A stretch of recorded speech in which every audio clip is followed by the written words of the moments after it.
Our top 5 microneedling tips, and I have an incredible esthetician with us today, Lo. Hello, everybody. So why is Lo here? Because Lo did my microneedling yesterday during my lunch break, and I'm still able to film today, which just shows you what the downtime can be for some people.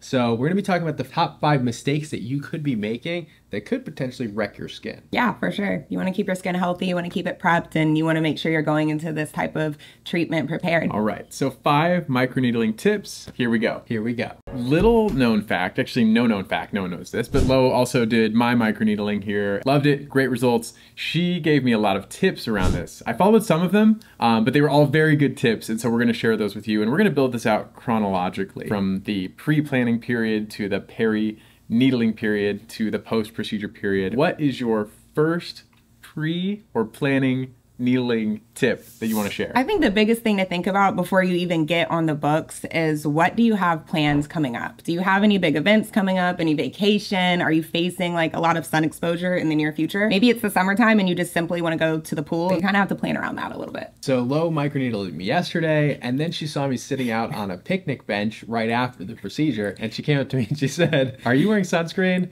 And I'm like, no, I'm not. So you do need to prep for being outside if you're gonna be outside. And this goes into the downtime as well. So if you have like a wedding tomorrow that you need to go to, probably not the best time to get microneedling. Now, I'm still a little bit pink, a little bit red today. It's hard to maybe tell through the video, but I am a little bit swollen compared to my normal skin. The downtime for this procedure is about 3 to 5 days, depending on how well you react to it or how badly you react to something like this. But if you have something big coming up, I wouldn't do it that same week. Don't risk it. Yeah, don't risk it. Now, with that being said, I think Dr. Shah and I both got microneedling before shooting video the next day, so we're a little bit of risk takers. Yeah, but we don't advise that for you. It does have one of the shortest downtimes of any procedure, really. So you really, I tell a lot of patients, like, come in on a Friday, and then you're probably good to go to work on Monday with very few people noticing a difference with your skin. Yeah, I agree with that for sure. All right, so what is your tip like the week of the procedure? You've already scheduled it. You know that you don't have anything crazy coming up afterwards. Yeah. What are you telling people at least the week before they even come in? Usually, anyone coming in for microneedling, they probably know a little bit about skincare. They might be on some tretinoin, some AHAs, BHAs, some active ingredients in their skin. So I'm going to tell them to discontinue that about 3 to 5 days before the procedure. I like to tell people to prepare their post-care things beforehand so they're not trying to rush out while they're healing. So just stopping your tretinoin 3 to 5 days before. Yeah, stop before. Okay. Grab your stuff. Easy. And you're good to go. So next, during the actual procedure, what's the experience of getting microneedling done? Because a lot of people think a bunch of microneedles puncturing the skin, that's gonna be terrible. Yeah. So what happens in the actual procedure room? How do people prepare for this? What's the expectation for pain? What are your tips for that? The biggest thing to prepare is just set your expectations and kind of know what you're walking into. So usually you're gonna want to anticipate, honestly, about 1 hour and 30 minutes, because we're going to need to kind of screen you before, ask you a few boarding questions, make sure that it's completely safe, right? And then we're going to need to numb you for 30 minutes. After that, we can start the procedure. And pain tolerance kind of varies per patient. Everybody's different, right? So actually, Dr. Shah gave me some microneedling, and after the numbing, I personally felt nothing. I'm a bit of a toughie, have some tattoos, you know? I'm not sure how you all felt with your pain, but I have had people on the forehead area maybe feel like it's a bit more sensitive, it's against the bone. But I've never had anyone tap out or feel like it was an overwhelmingly amount of pain. I would say to prepare for possible discomfort, not necessarily major pain. I think it's a really important distinction there. Is like, it can be uncomfortable, and I think for me, so I'm a huge baby. I'll just put that out there now. Whenever I have a procedure, I get a little nervous, but for me, even the pain was not nearly as bad as you might expect. If you've ever used a dermaroller, you're probably tough enough to use in-office microneedling, especially with a topical numbing. I'm emphasizing that too, it's topical.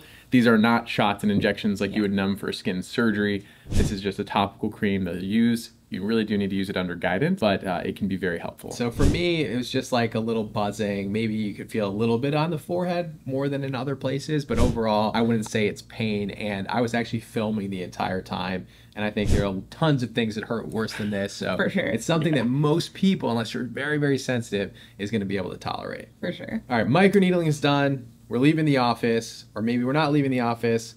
what's your tip for right after the procedure? So right after, hopefully you followed the first couple tips and you had your post-care things together already. But you're going to want to make sure you have some gentle cleanser, gentle moisturizer, and also most importantly, your sunscreen, mineral sunscreen specifically. So mineral sunscreens afterwards, which I didn't do. I did after. It was just like I immediately afterwards went outside, and then the rest of the day, to be clear, I wore sunscreen for the rest of the day. Okay. And I'm wearing sunscreen right now, day after. Me outside for like just 10 minutes, I was super red. And even before I had gone outside, I was like almost not red at all from the procedure. So the sun plus a broken barrier is a terrible combination. So don't do what I did. Don't go outside right afterwards. Put on your mineral sunscreen before you even leave the building where you got it done.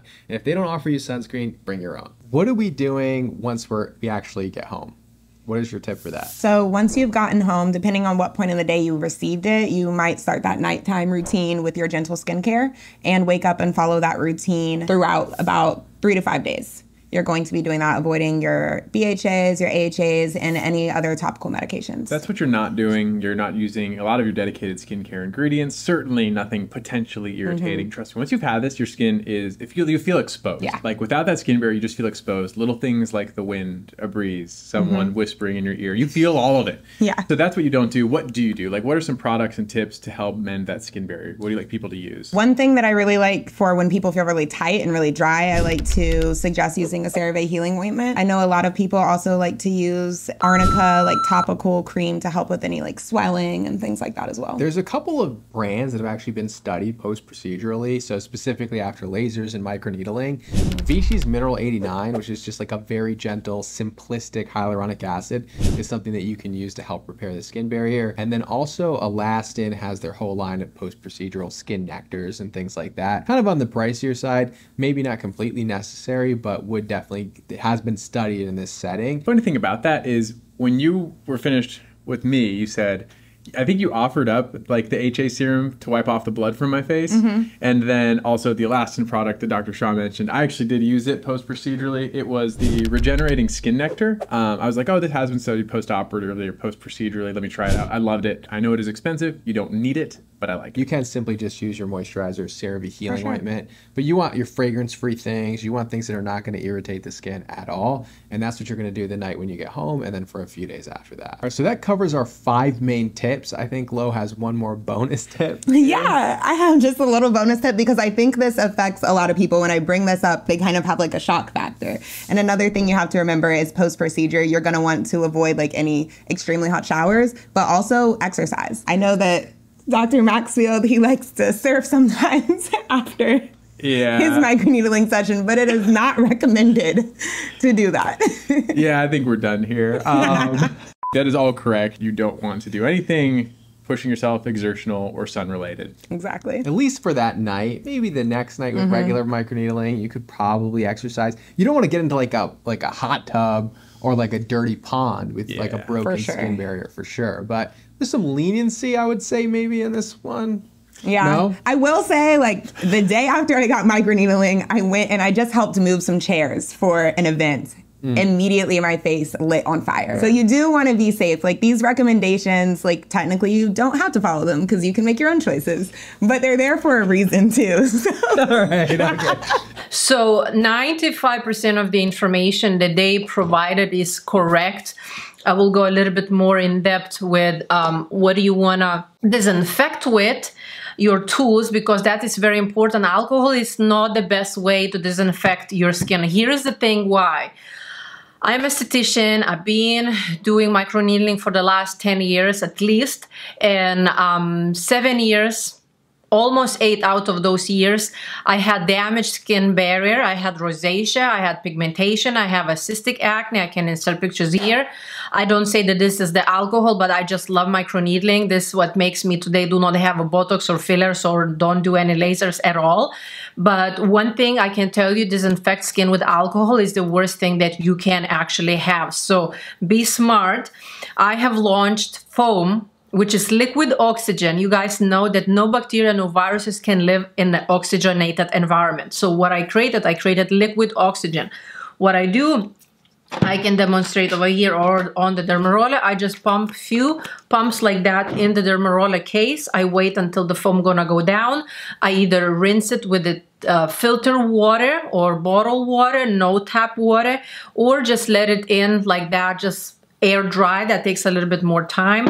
And then only I dermaroll with the same product. I apply on the skin, gently spread it, and then with gentle white cloth, not with a towel, you wipe it off, and then you can dermaroll. This is probably the most important part for microneedling to be successful, and do not damage the skin protective barrier. I know with microneedling you're already damaging skin barrier, but imagine putting alcohol and then microneedling. This is the worst thing that you can do.